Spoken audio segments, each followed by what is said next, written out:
My sections are in charge of planning, the bicycle and pedestrian group, and geometric design, which is really roadway design. Focusing on two numbers, really just the bike and walk numbers and how amazing they are for those cities we visited. And really what the numbers are in San Jose, which is 1% and 2% for each one. As Corinne mentioned, we do have some pretty aggressive goals as part of General Plan 2040, and we're changing our policies to try to achieve those goals to get to something much more significant, which in comparison to the Netherlands, not quite there, but for the city it would be quite an increase to go to 15% and 10% mode share shift. Kind of going to the Netherlands, I had a perspective, professional perspective definitely, as to what works, what doesn't work, and why do they get those mode share shifts in the Netherlands. And really, from a different standpoint of how we are different in San Jose and the Netherlands, there were a number of things. I think we hit the land use quite a bit.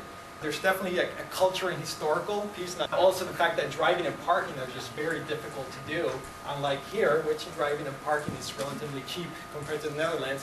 But a couple of things that hit me was the funding and the commitment to funding. And Councilman Ricardo mentioned briefly the $5 to $10 million number. I think the average for each city was about $6 million for bicycle infrastructure, and that's just for the basic stuff. Their major projects, their cycle tracks, those were on top of that base $6 million. And to give you a comparison point, the city of San Jose has no city funds towards the bicycle program. It's really all grant funded. And we do have one grant project, one grant source, the TDA grants, that provides between $500,000 and $600,000 a year of funding.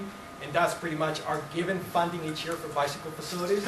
And after that, every other project, we have to pursue grants to try to get those funds. So we are working in a little different funding environment in the Netherlands. Also what that meant is that they have, their staff groups were amazing of how many people they had. I think in one city, which I can remember, I think they said they had 20 people working on just on bicycle projects.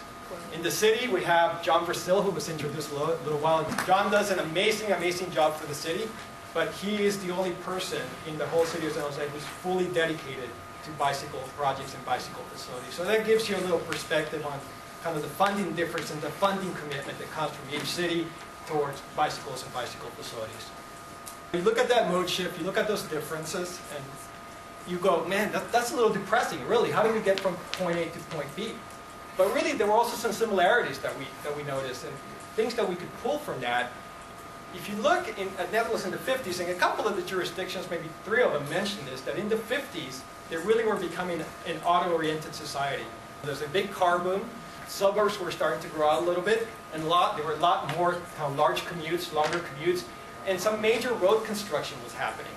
Even today, a little bit of that seems to be there. We have long conversations about new developments in the core center, especially office developments, wanted more car parking than their policies normally want. That's something we deal here quite a bit when developments come along. By 1970, the bike mode shift is significantly decreased. And still it was in the high teens or so to low 20s, so it's much, much better than what we have here today, but definitely not where the Netherlands wanted to be. So what they did is they made an effort to really change the way they were heading, and I think the oil issues in the 70s probably helped a little bit, but they made an effort to really go back and see, well, we don't like this trend that we're following. How can we go back to go into an upward trend as it relates to biking and walking? They all have very strong bicycle policies. And by strong policies, I mean strong policies that can implement it and don't get changed. And they also have very strong infrastructure programs that were funded to provide that infrastructure. Many of them had 5, 6, 7 items to their policies. I hit the 3 that personally hit me the most while I was there. One was safety, and that's just really the infrastructure they're providing as well as how it's designed. The second one was infrastructure itself, just the different kinds of facilities and how well they work together. And finally was the education and promotion, which was just really amazing. I'll talk a little bit more on education, so I don't want to do that too much, but I thought the promotion was great. One of the new campaigns, they had Lights On campaign, which basically before in the Netherlands, nobody really used a light at night. And they came up with a program and enforcement, and now everybody uses a light. Lessons learned. And 2 things I took back from that is that they utilized the different designs for different types of streets very well. If you look at something like the physically separated the cycle tracks, you can see that they place those facilities in streets where they have maybe higher volumes and higher speeds, and you can have long stretches of bike riding without any conflicts. I mean, what I mean by that is there are really not many driveways And almost all the conflicts occurred at intersections where they do a great job at signing and striping those conflicts to let people know what they're supposed to do. The places where they're just doing routes, where there's really no striping on the road, those are really reserved for low volume and low speed facilities. If you are in a higher volume, higher speed facility, they just don't do a route. They find something different, whether it's a colored bike lane or whether it's a striped bike lane. So you have to look at each facility differently. Second part is how well connected they were. It didn't matter what kind of facility you were in. When you got to a point and you had to make a decision point, there was always another bike facility you could connect to. That was always kind of clear and making you feel comfortable that you're not going to be stranded not knowing what you... It didn't matter if you changed, if you were going from a trail to an on-street system, but it was well connected and well designed. Going back for opportunities for San Jose, what opportunities did I see? And we just completed a bicycle master plan last year, or the year before, I'm sorry.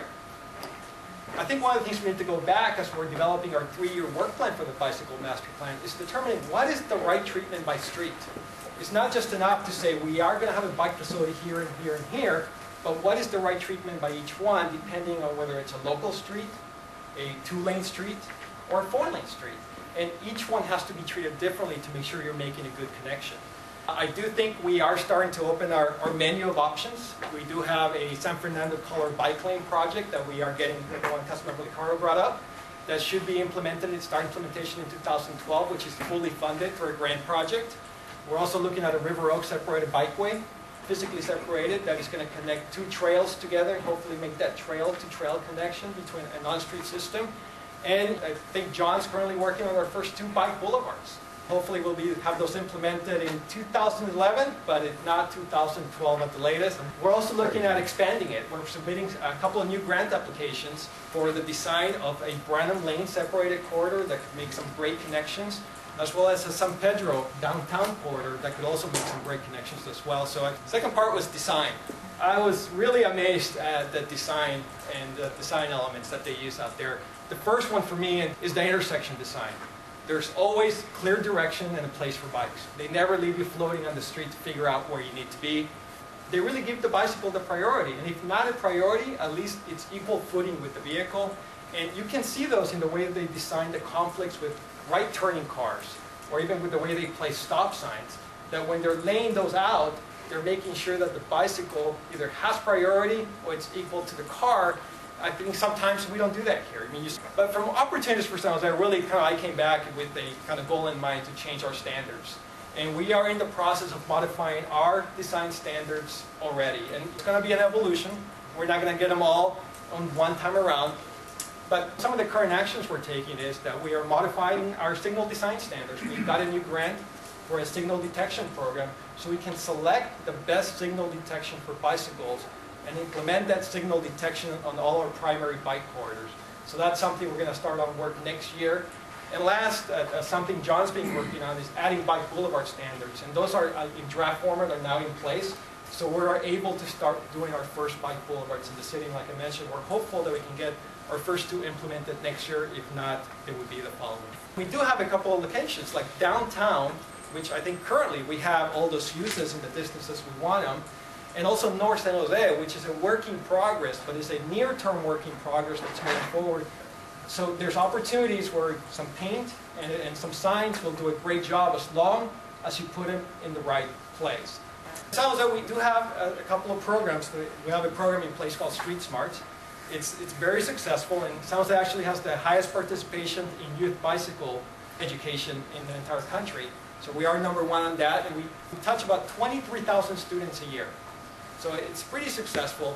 We also got a new grant called Walk and Roll San Jose that's going to allow us to go out there and do a little more. And we had, working with the community, working with the school district and DOT staff, Bagby School is an example of what you can do. We had a school that had about a 20 kids who walked and biked to school. And after this program, it's up to 220 kids now who do that. To get something like what you have in the Netherlands, the way I see it is that it's going to have to become part of the school curriculum to provide our program. In their areas as well, that's really one of the ways you can start change and start moving things forward. So we're pretty excited, and we're going to continue to move forward some new and exciting projects.